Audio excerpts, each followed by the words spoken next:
We are finally starting the series about Vibe CLI, which is the Mistral coding assistant, and today we will cover some basic navigation just to be comfortable with the tool, and it will allow us to move on to much more complex topics in future videos, such as implementing agents, skills, and MCP servers. I also want us to tinker with the source code so we can create our own coding assistant. For example, I created Chaton, and I could add some functionalities which I find useful, such as /prompt, to allow me to access all the prompts that I've created in Mistral Studio. I select my prompt, such as code-based review, and by doing so, I don't need to type it manually again.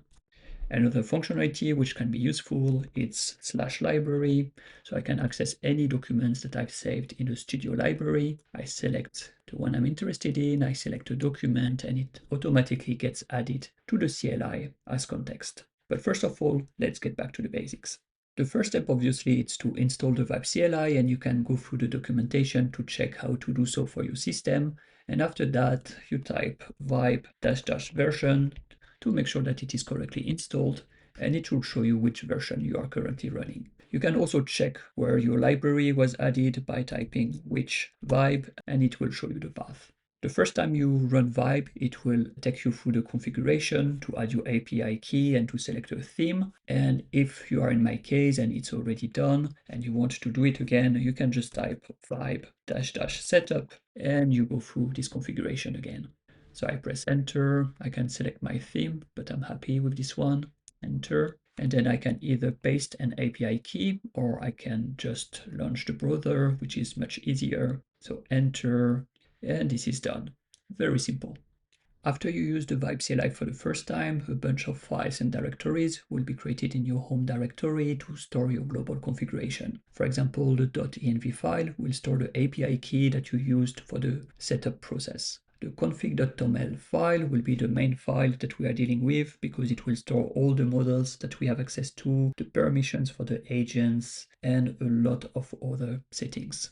Logs/session will store all our sessions with the agent. This is quite useful if we want to inspect what happened in some previous sessions or if we want to restart a previous one. And finally, the trusted folders is just a file that will store all the files that we gave our permission for the agent to access. This is a really minimal configuration at the moment, and we will be able to include a lot of other things in the future, for example, to create some folders that will contain our custom agents, skills, prompts, MCP servers, and so on. If you need something which is more specific to a project, you can also maintain some local configuration.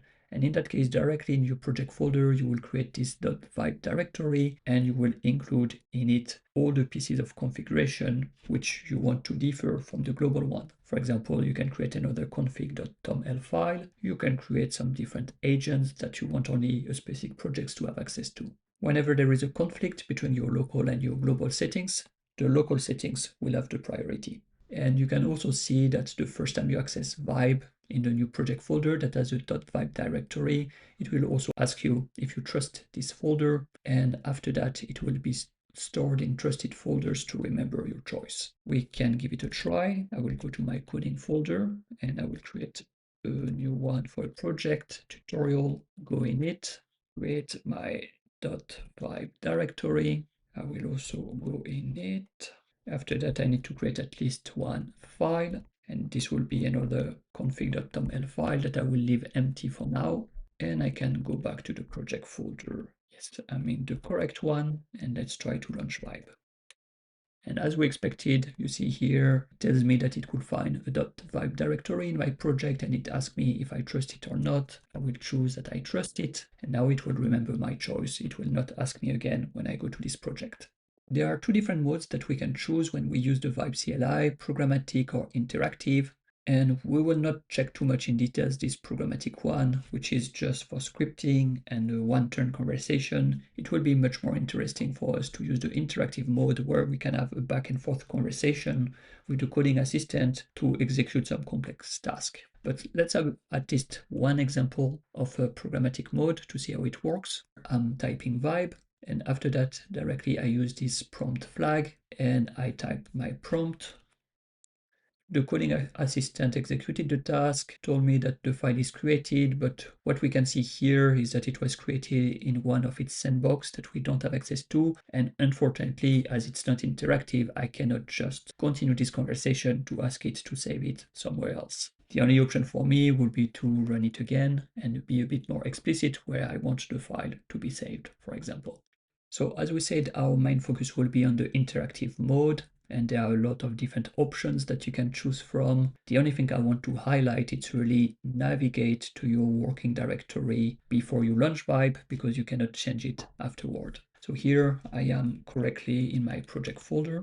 I can control it here in coding/tutorial, so now I can launch Vibe. Now that we are in Vibe, there are a few things that can be already interesting for us in the header. For example, here you can see the current model that you are using. It's DevStall in my case, but we'll be able to switch to a different one if we want. I can see that I'm using my Pro subscription. I can see that I've got access to 3 different models. I haven't activated any connectors so far. No MCP servers. I've got only 1 skill. This section is quite interesting after you try to install a new skill, just to make sure that it is correctly recognized by the Vibe CLI. And the most important is to remember that at any time you can type /help to see what are all the commands that are available to you, as well as the keyboard shortcuts. Let's start with this one. So /help, I press enter, and now I can see everything which is available to me. There is a bunch of keyboard shortcuts that we will cover right after. If I want to execute some bash command, I need to use the exclamation mark first. I cannot directly type some terminal commands here. I use the @ symbol if I want to reference a file. And finally, these are all the commands that we can use. If you really want to go through the details, I added a few links where you can find directly in the source code where all these commands are implemented, what are the functions that are executed when you choose them. But the most important when you get started is just to remember a few that you will use all the time. For example, the /model will allow you to switch between different models. Enter, and you can see here that I've got access to 3 different models. So here currently I'm using DevStall Small, but I could choose, for example, Mistral Medium instead of this.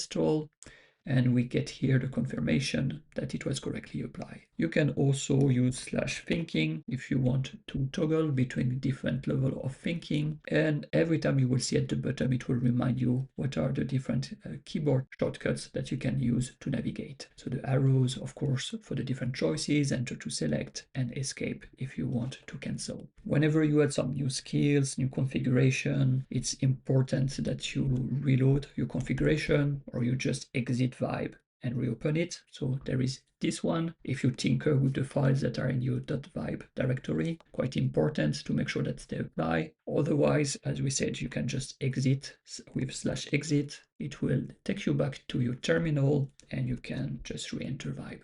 Whenever you are in the session, let's start with a stupid message. So now a new session is created to store the history. What I can do is to rename it. So if I want to get back to this session in the future, it's easy for me to identify it. And actually I need to type directly the name after rename. So I will call it dummy session, for example. And now this session is renamed to dummy session. So if I use /resume or /continue, these are the same. I will be able to select it in the future. You see the name here. This is much easier than these IDs, or sometimes if you ask several times the same thing, it's hard to know which one you are interested in. Whenever you want to create a new session, you can do /new, or you can also do /clear. These are 2 aliases for the same command, and I find this one a bit confusing. This is not only to wipe your screen like in the terminal, this is really to create a new session. So it will forget everything that you discussed previously. Let's try to execute it, and we see that yes, it wiped my screen, but this is also a completely new conversation now. Here you can see the number of tokens that you have used so far and what is the limit for this model. This is part of your configuration file. You can change it if you wish so. But when you are close to this limit, you may want to compact the history. So it will first summarize everything that you have discussed so far and then create a new session and just pass this summary to the new one. By doing so, you can start from a fresh context window. But as soon as you reach this limit, the model will also do it automatically for you. So it's up to you. If you want to do it a bit earlier, you can do /compact